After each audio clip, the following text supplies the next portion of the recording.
The road to the Kentucky Derby continues in the States, and today we're talking about the Sham Stakes. The Sham Stakes is a race over 1 mile on dirt to be contested at Santa Anita on January 1st. This is a short field, just 5 horses, and 2 of them trained by Bob Baffert.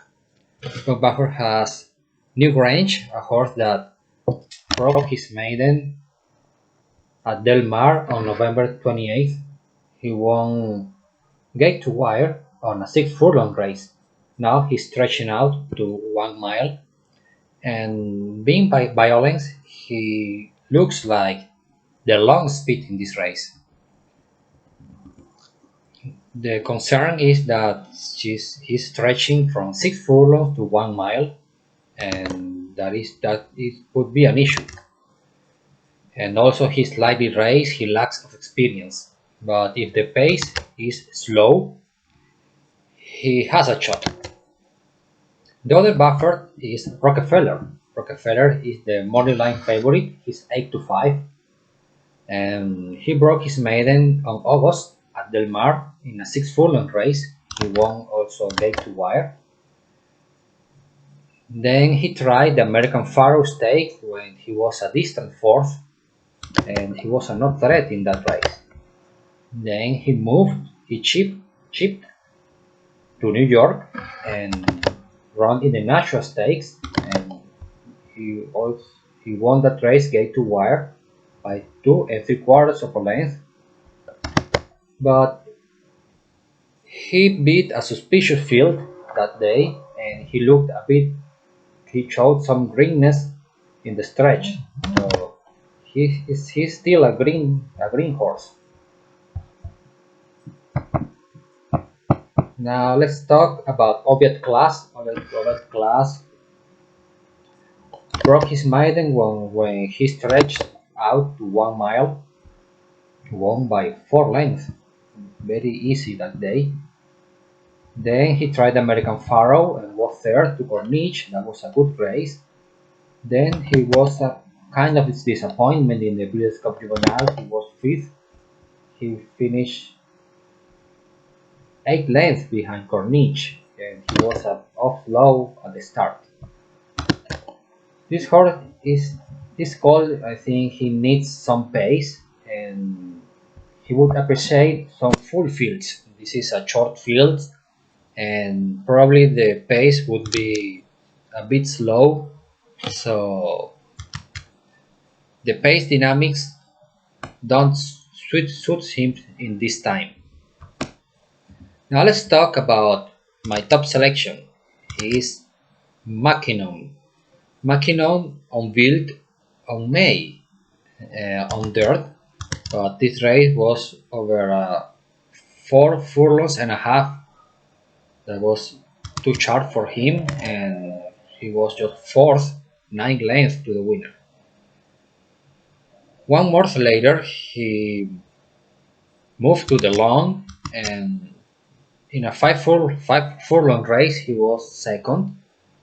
Then, when he stretched out to a mile, started his winning streak and won his maiden race. Then he won the Del Mar Juvenile and the Suma Beach listed stakes. Then he tried the BC Juvenile Turf, and despite some troubles on the early stage, he was able to finish third to Modern Games in Tisabon. Now he's switching to the dirt. However, his pedigree suggests he can handle the dirt, the surface, since his dam was a stakes place on dirt. He has been also working steadily on dirt, so there is no reason he could not handle this surface. This horse, I think he has some tactical speed.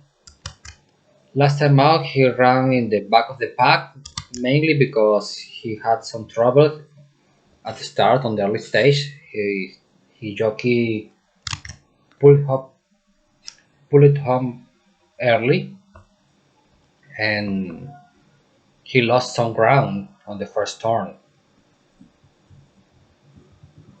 Now with a clean trip, I think he would be very tough to beat in this spot, especially since I don't trust too much Rockefeller, and the price will be too short to bet on this horse. The final horse is Degree of Risk. This is a turf horse being by Cairo Prince. The Cairo Prince are mainly turf horses, and it looks like this is not the section. He has been running on turf and synthetic, and this is his first race on dirt. He has a good workout in his last workout is okay, but I prefer to watch him this time. And finally, in conclusion, my top selection, Mackinnon. I think this horse is legit, and he would sit on the third behind New Grange and Rockefeller, and then we'll try to make a big move and win this race. My second option is New Grange, since he's the long speed, and that is always a dangerous, because if the pace is too slow, I think he could wire them. So I'm going with those two horses, Mackinnon and New Grange. Smash the like button and share this video with your friends to then continue sharing you some info about the road to the Kentucky Derby.